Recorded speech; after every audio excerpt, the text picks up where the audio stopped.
Hello, my friends, and I hope you're having a fantastic day. Today we're going to talk about this article talking about something I hadn't heard before, so I did a little digging around to see what information I could find. For those of you who've watched previous videos, I love the game Okami, and the creator of Okami, Kamiya, apparently had a action RPG called Scalebound that he was producing back in, I think it was first announced in 2015. It was supposed to come out in 2017. But got canceled in 2017. And he's currently trying to encourage Microsoft to let him produce it. Like I said, I hadn't heard about this at the time it was coming out. I was probably otherwise preoccupied at that point in time in my life. And Kamiya admits that he felt that the studio wasn't really experienced enough to overcome the hurdles. It was going to have online components. He was working in Unreal Engine. They didn't have the know-how to build those online features they wanted. And so now he feels like he may be ready for it. And he's trying to convince Phil Spencer. As I said, going through and looking for information on it, what it was seemed to be kind of a mystery to people, even just shortly before its cancellation. Here's an article from Ars Technica saying, "I'm still not sure what Scalebound is, but I definitely want it." And goes through and talks about the fact that the games introduced a cocky 20-something headphone-wearing hipster named Drew and his great hulking dragon. Which drew criticism for the apparent douchebaggery of its lead. Now, I understand we were also entering a point in time where having this kind of white guy as your lead would definitely have been frowned upon, but I have to say he does seem like a douche from what I've watched. That would be something that if they do decide to revisit the game, they might want to reconsider a little bit. Maybe make him a little more likable, or maybe he just became more likable as you played the game and got a further understanding of the character. That does happen after all. Then again, some people like to play douchebags, so who knows? But while I talk about this, I'm going to go ahead and play the trailer over here. I'm not going to do it with sound just because I'm pretty sure that I will get copyright struck for the sound, but I think the visuals are enough to really get an idea what's going on. Now, as I said, here is the gameplay trailer, and I'm not gonna lie, I love dragons. Dragons are easily one of my favorite fantasy creatures. I'm not sure I like the specific look of this dragon. He's a little more dinosaurish as opposed to actually dragonish, which I think those who like dragons as much as I do would probably understand. He doesn't look terrible. He just reminds me just a little too much of a T-Rex. But the actual gameplay that they show here, I mean, here you have a little bit of banter, which since we're not listening, you're not really going to get to hear that. So let's go ahead and skip to the fight sequence. And the cool thing about this is apparently the dragon is completely AI controlled. He does his own thing. You can give him commands and, tell him to do specific things. Like there, he just told him to attack that. You attack with a bow. I haven't seen never mind. I was going to say I hadn't seen a melee weapon, but he does have a sword poking out of his shield right there. And there he goes using it. Apparently I just wasn't paying enough attention the first time. He also has access to some kind of magic, which I'm assuming comes from that dragon scaled arm. And a little later, after they beat the shit out of these guys, he actually transforms at one stage. So they beat those guys. We've jumped forward to where they're attacking this thing.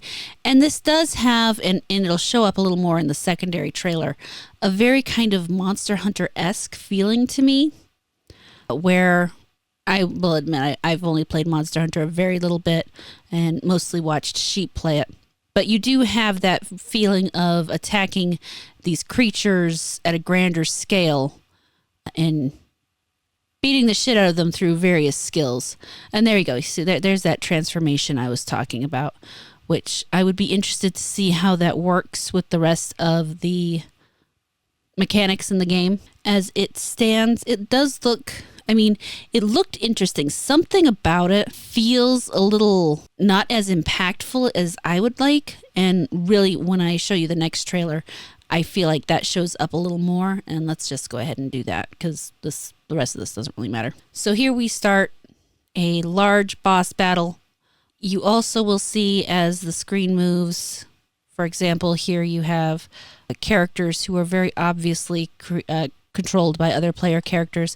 And this is what I mean by that Monster Hunter feel. You all get together to beat up this absolutely ginormous creature. They do an excellent sense of scale. But at the same time, like I said, this here, he doesn't feel like he's being very impactful. And right now, if you could hear the dialogue, he's actually saying his weapon won't reach, so he jumps on top of the dragon. Makes sense. So there's a little aerial battle, which is actually pretty cool. It looks really neat. You do some stuff, but at the same time, again, for me, it feels like some of the impact that was going on here was a little lost. I feel like he's kind of just following along as opposed to actually engaging in the fight, which might partly be just to demonstrate what's going on so that people can see it. But it looks cool. One of the descriptions I read, actually in the Ars Technica article that I just read, it said that Thuban, which is the name of this guy's dragon, is the last dragon. So I'm kind of wondering where the explanation about where these other ones come from are, because these are not the same dragons. So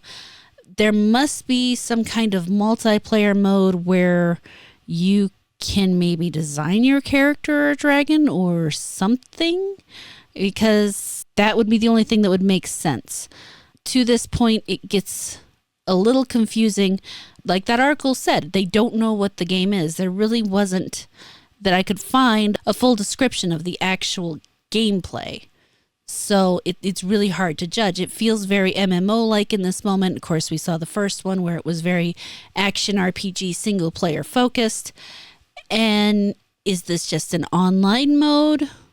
Is this actually tied into the story? Is it kind of a hybrid MMO? What is going on here is my question. And that's what gets me just a little confused. And then there's a little silliness in this. You'll see here in a moment where he's fighting this giant creature. He's got a weak spot revealed. He's going to call on the dragon to use his tail and push him up there and throws him up. And now he's literally punching the muscle. And that part's just, that's really silly in my opinion. Kind of up there with, what is it, Chris Redford punching the rocks? Was that Chris Redford? Hold on. Is it Chris Redford that punches the rocks? Field. But he's the one that punches the rock. Okay. I've been informed it's Chris Redfield. I had that part incorrect, but hey, I remembered it was Chris. So that's halfway there for me. I'm very proud of myself considering I'd never played the game. But yeah, it's right up there with that for me. Still, it's got an interesting feel to it. Like I said, for some reason, it just feels like it lacks a little bit of impact. But if they're going to revisit the game, that's something that they could absolutely improve on. So I don't necessarily think that should be like an end-all, be-all knock against the game. But here you are. They beat the creature, and you get the hero scene right here where you see a bunch of different people, and yeah, end screen. But the game seemed like an interesting concept. I would definitely like to see more fleshed out information about what it was going to be. But first, I'd like to see Okami 2 finished. So let's see how that goes. And then he can go about bullying Phil into making this game and figuring that out. Because I do think, like I said, I love dragons. I do think there's some kind of promise here. I would be curious to see how they revamp it. There was one other thing. Now, while this guy doesn't fully explain why the game was canceled, he definitely kind of touches upon it. And honestly, probably touches upon why there's so much confusion as to what the game is. It seems like there was a disagreement between Platinum Games and Microsoft about what the game was supposed to be in the end, what they saw the game being. But I'm going to go ahead and let him tell it. I could tell from the very beginning, there wasn't agreement between Platinum and Microsoft in terms of what they wanted the game to be. And I think for about half a year to a year, we all tried to figure out a way if we could make a game that everybody wanted. And I think at the end of the day, Microsoft just said, well, that's the game that you want to make is not the game that we want to make. And I think Platinum said, well, then we don't want to do it. I think they're the ones who sort of backed down. I don't remember, but I wasn't privy to those conversations, but I did know that, there was just a distinct difference of opinion on what the game should end up being like. And I think at a certain point, they just said, we're not going to agree. And that's where they decided to just let it go, which is a shame because we had recorded some cool stuff and we had written some really good thematic things that would have been fun. Yeah, so considering the time period, I'm almost going to bet Microsoft wanted that kind of MMO online live service game, and Platinum didn't want to do that. They wanted more of the single player experience. and were having problems combining it into something that made both groups happy. Maybe Kamiya is thinking that they can do it now, or maybe he's thinking that he can convince them to do a single player experience. I don't know. It'd be interesting to find out. But why don't you give me your opinion? Let me know what you think about this. Would this have been the type of game you were interested in? Would you have been more interested in as a single player experience? Or would you have wanted to see more of the MMO kind of Monster Hunter take? Honestly, I think most people are burnt out on the MMO live service stuff. But, you know, that doesn't mean there's not room for it. Just look at how well Monster Hunter Wilds is doing right now. You put it together right and people will come and play. That is an absolute truth. The good games are always going to succeed, and that is the way it should be. Well, not always. Good games always have a better chance to succeed. Let's put it that way. Anyway, let me know your thoughts down in the comments. I look forward to reading them. Thank you so much for watching this video. I really hope you enjoyed it.